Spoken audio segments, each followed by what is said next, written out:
Guys welcome back to my channel. So அடுத்ததாக பார்த்தீங்கன்னா சிறகடிக்க ஆசை சீரியலில் என்ன மாதிரியான ட்விஸ்ட் எல்லாம் நடக்க போகுதுன்னு பார்க்கலாம். ஒரு பக்கம் பார்த்தீங்கன்னா இந்த அருண் வந்து ரொம்பவே திருந்திட்டாரோ அப்படின்னு நம்ம நினச்சிக்கிட்டு இருந்தோம். ஏன்னா சீதாவை கொண்டு போய் விடும்போது நம்ம அருண் பார்த்தீங்கன்னா முத்துக்கிட்ட ரொம்ப நல்ல விதமாக தான் வந்து பேசினார். ஒரு வேளை மனசை மாறிட்டாரு போல இருக்கு.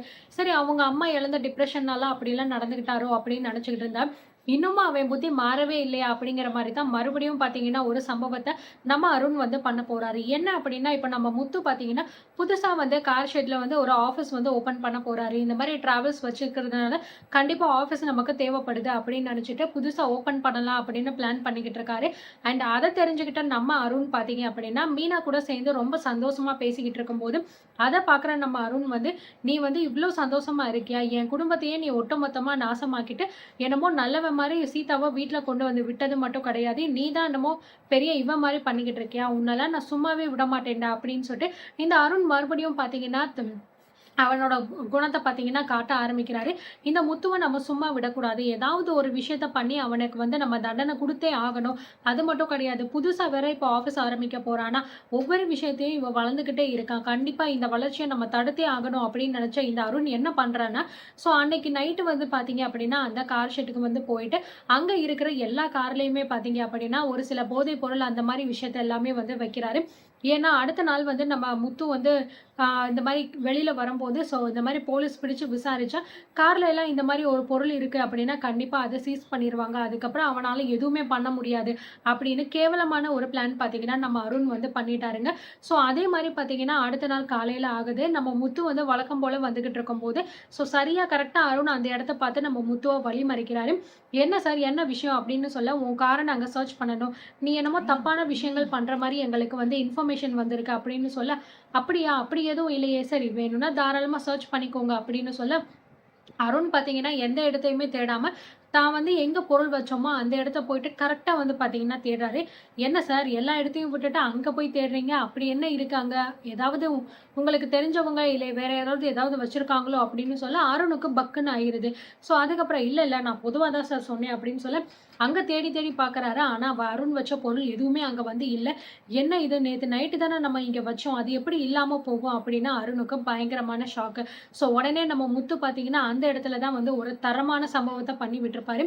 என்ன அருண், என்ன தேடிக்கிட்டு இருக்கேன், நேற்று நைட்டு இங்கே தானே ஒரு பொருளை வச்சேன், அந்த பொருளை காணோமே அப்படின்னு தேடிக்கிட்டு இருக்கியா அப்படிங்கிற மாதிரி சொல்ல நம்ம அருணுக்கு ரொம்பவே ஷாக் ஆயிடுது.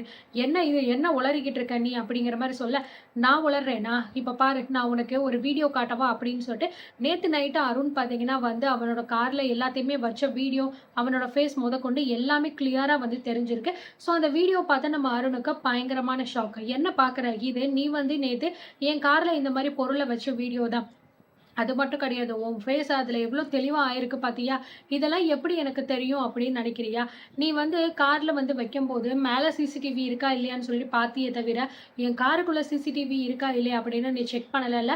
ஸோ அதுக்காக தான் வந்து நான் எல்லா காருக்குள்ளேயுமே நான் ஒரு சேஃப்டிக்காக சிசிடிவி செக் பண்ணி வச்சேன். யாராக இருந்தாலும் சரி என் காரை தொட்டால் கூட எனக்கு உடனே அதுக்கான நோட்டிஃபிகேஷன் அலாரம் எல்லாமே வந்துடும். நேற்று நைட்டே எனக்கு வந்துருச்சு, அது என்னன்னு பார்க்கும்போது தான் இப்படிப்பட்ட ஒரு கேவலமான வேலையை நீ பார்த்துருக்க அப்படின்னு தெரிஞ்சிச்சு. ஸோ பார்க்கும்போது எனக்கு கஷ்டமாக தான் இருந்துச்சு, பட் இருந்தாலும் நம்ம வேலையை பார்த்துலான்னு நேற்று நைட்டே வந்து எல்லாத்தையுமே எடுத்துட்டேன். நீ வச்ச பொருளும் என்கிட்ட தான் இருக்குது, நீ பண்ண வேலையும் அந்த வீடியோவாக என்கிட்ட தான் இருக்கு. இப்போ மட்டும் இந்த வீடியோவை உன்னோட மேலதிகாரிக்கு நான் அனுப்பி சோஷியல் மீடியாவில் போட்டு விட்டேன்னு வச்சுக்கோவேன், நீ பார்க்குறிய இந்த வேலை அடுத்த நிமிஷம் உனக்கு இருக்காது, அதுக்கப்புறம் வேலையே இல்லாத வெட்டியால் வீட்டுக்குள்ளே தான் உட்காந்துக்கிட்டு இருக்கணும் அப்படின்னு சொல்ல நம்ம அருணுக்கு பயங்கரமாக மூக்கு பார்த்தீங்கன்னா செத்து போயிடுச்சு. ஐயையோ, என்னடா இது, நம்ம ஒரு பிளான் பண்ணால் ஆனால் இந்த முத்து பார்த்தீங்கன்னா பயங்கரமாக ஸ்கோர் பண்ணிட்டானே அப்படின்னு சொல்லிட்டு பார்த்தீங்கன்னா வந்து மனசுக்குள்ளே தோணுது. நீ உண்மையிலே ரொம்ப நல்லவன், திருந்திட்டியோ அப்படின்னு நினச்சிக்கிட்டு இருந்தேன், ஆனால் நான்லாம் திருந்துற ஆளாதா, அப்படி ஒரு ஜென்மமே நான் இல்லை அப்படின்னு கரெக்டாக நீ ப்ரூஃப் பண்ணிட்ட.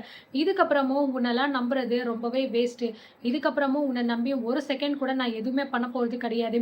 சீதாவா அன்னைக்கு வீட்டில் வந்து விடும்போது அவ்வளோ நல்லவனா பேசினியே, அதெல்லாம் வெறும் ட்ராமா தானே, இதெல்லாம் பண்ணுறதுக்கு உனக்கு கொஞ்சம் கூட வெக்கமா இல்லை, கேவலமா இல்லை, நீ எல்லாம் ஒரு போலீஸா அப்படின்னு நம்ம முத்து பார்த்தீங்கன்னா பயங்கரமாக பேசுகிறாரு. ஆனால் அருண்னால எதுவுமே பேச முடியலை, ஏன்னா வசமாக மாட்டிக்கிட்டான் இல்லையா. இதுக்கப்புறம் ஏதாவது ஒரு வேலை பண்ணணும்னு நெனச்சா, இந்த வீடியோ என்கிட்ட தான் இருக்கும். அடுத்த செகண்ட் இந்த வீடியோ எங்க போகணுமோ அங்க போயிரும். அதுக்கப்புறம் உன்னால வாழ்நாள் முழுக்க இந்த யூனிஃபார்ம் போடவே முடியாது. இதுக்கான மரியாதையாவது நீ காப்பாத்திக்கோ" அப்படின்னு நம்ம முத்து பார்த்தீங்கன்னா, வார்ன் பண்ணிட்டு அங்கருந்து போயிறாரு. ச்சே! நம்ம பண்ண விஷயம் எல்லாமே வந்து போயிருச்சே! நம்ம ஒரு விஷயம் நெனச்சா, அது ஒரு விஷயமா நடந்துருச்சே! அப்படின்னு பார்த்தீங்கன்னா, நம்ம அருணுக்கு ரொம்பவே வந்து ஷாக் ஆகுது. ஸோ இதுக்கப்புறம் முத்து பண்ண போற தரமான சம்பவங்கள் அண்ட் முத்து, மீனா அதுக்கப்புறம் பார்த்தீங்கன்னா, ரவி, ஸ்ருதி இவங்க 2 பேருக்குமே இதுக்கப்புறம் அகைன் கல்யாணம் ஆக போகுது. ஸோ எப்படிலாம் ஃபன்னா இருக்க போகுது, என்ன ஏது அப்படிங்கிறத பார்த்து தெரிஞ்சுக்கலாம்.